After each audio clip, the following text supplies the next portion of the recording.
오늘 주시는 본문은 빌립보서 3장 13절 14절입니다.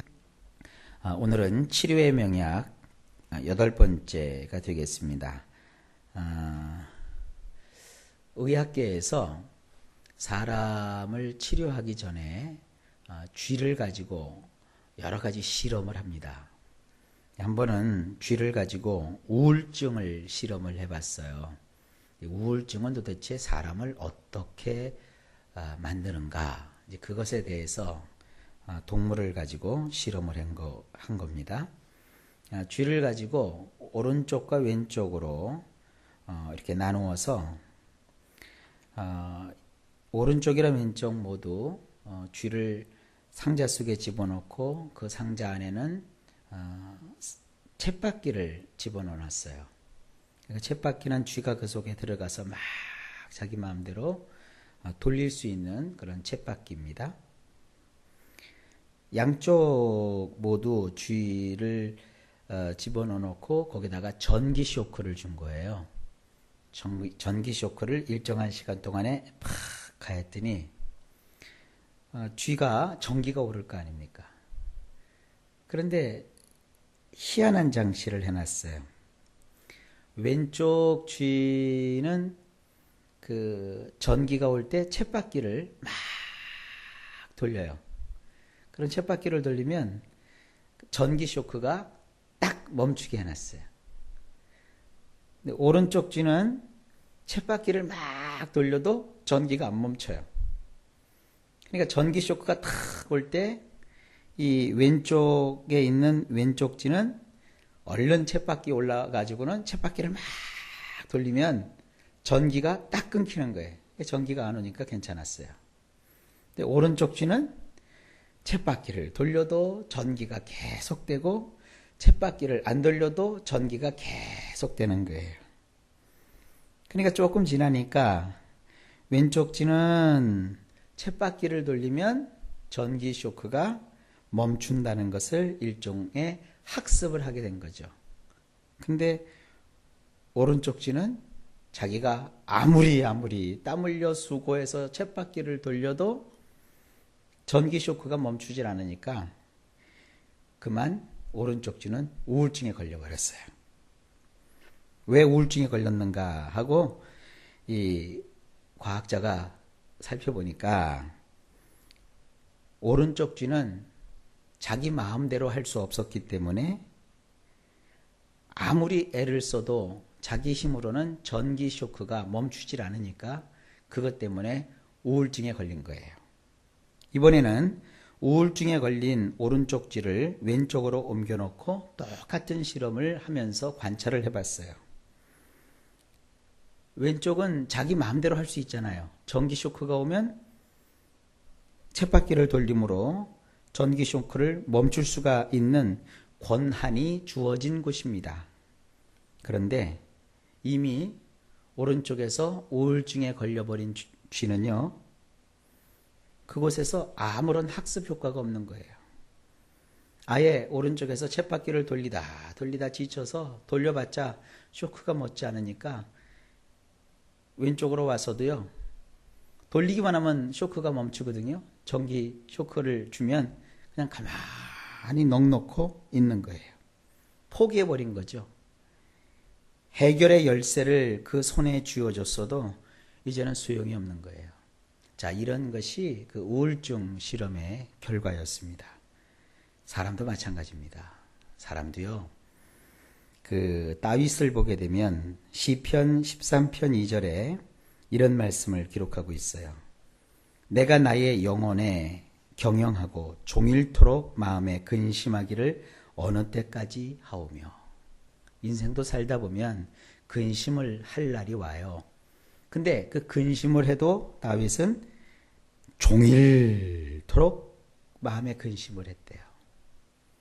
사람이 어느 정도 오른쪽으로도 힘쓰고 왼쪽으로도 힘쓰고 위로도 힘쓰고 아래로도 힘쓰고 뭔가 인생에 쇼크가 왔을 때 쳇바퀴를 돌리게 되면 좀 멈춰야 그 맛이 있지. 이건 아무리 힘쓰고 애써도 문제가 풀리지 않고 사건의 해결에 실마리가 보이지 않아요. 그러니까 마음에 뭐가 와요? 답답함이 와요. 그러면 나타나는 증상이 뭐냐면 넋을 놓는 거예요. 아침에 근심하다가도 점심때면 근심이 사라져야 되는데 이거는 하루 종일 마음에 근심이 가실 날이 없으니까 사람이 마음이 탁 놓여지는 거예요.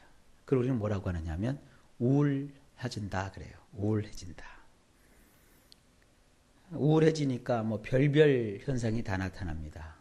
의기소침해지게 되고 우스갯소리를 들어도 웃기질 않고 슬픈 걸 봐도 슬프지 않고 또 삶을 왜 살아야 되는지 모르고 그 아까 쥐 실험에서 쥐가 쳇바퀴만 돌리기만 하면 쇼크가 멈추는데도 쳇바퀴 돌릴 생각을 하지 않아요. 그런 상태를 우리는 뭐라고 합니까? 포기한 상태라고 합니다. 다윗은 그러나 하나님을 경외하는 사람이었습니다. 시편 13편에 보게 되면 나는 오직 주의 인자하심을 의뢰하였사오니 내 마음은 주의 구원을 기뻐하리이다. 종일 근심할 수밖에 없는 상황이었지만 그럼에도 불구하고 의지력을 가지고 다윗은 얘기합니다. 나는 오직 주의 인자하심을 의뢰합니다. 이 인자하심이라는 건 뭐냐면 다함이 없는 사랑을 뜻해요. 그래서 오히려 내 마음은 주의 구원을 기뻐하리이다. 다윗이 가지고 있는 삶의 비결은 이겁니다. 그는 어떤 상황에서도 결코 포기하지 않았습니다. 우리는 쥐가 아닙니다.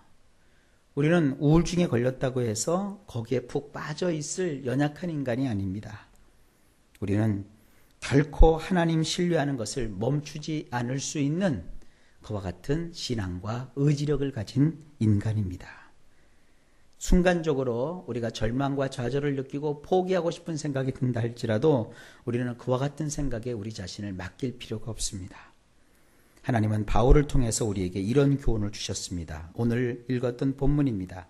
형제들아, 나는 아직 내가 잡은 줄로 여기지 아니하고 오직 한 일, 즉 뒤에 있는 것은 잊어버리고 앞에 있는 것을 잡으려고 표대를 향하여 그리스도 예수 안에서 하나님이 위에서 부르신 부름의 상을 위하여 달려가노라. 여러분, 뒤의 것은 잊어버리십시오. 지나온 날들에 내가 몸부림치고 애쓰고 힘써도 안 됐던 그 일에 집착하지 마십시오. 우리에게는 또 다른 새로운 인생의 장이 앞을 향해 보면 펼쳐져 있습니다. 절대 포기하면 안 됩니다. 나의 감정 상태가 어떠하든지 우리는 신앙의 열조들, 다윗이나 바울이 우리에게 예표로 보여줬던 것처럼 하나님을 신뢰해야 합니다. 우리도 하나님을 신뢰합니다. 그리고 결코 나는 포기하지 않을 것이다. 결단하십시오. 우리는 오른쪽에서 우울증에 걸린 쥐처럼 축 처진 존재가 아닙니다. 어제는 해도 아무런 결과가 없는 것 같아서 실망했어도 오늘 그 자리에서 또다시 해보는 거예요. 하나님은 역사하십니다. 절대 포기하지 마십시오. 하나님이 포기하지 않으면 결국은 도와주십니다. 하나님께서 우리의 인생에 역사해 주셔서 반드시 이기게 하시고 좋은 일이 생기게 해 주실 줄 믿습니다. 기도합니다. 하나님 감사합니다. 결단코 어려움은 있다 할지라도 포기할 줄 모르는 그런 신앙을 가지게 하옵시고 그런 인생의 가치관을 가지고 이 세상을 살아가게 하옵소서. 험준한 세상에서 한두 번의 고백, 아니 다윗처럼 종일토록 신음하는 일이 있다 할지라도 우리는 여호와를 신뢰하며 하나님의 그 다음없는 사랑을 의지합니다. 우리 모든 성도들에게 인생의 확신과 우리 하나님의 그 기쁨을 채워 주시옵소서. 오늘도 모든 걸 주님께 맡깁니다. 영광을 받으시옵소서. 예수 그리스도의 이름으로 간절히 기도하옵나이다. 아멘.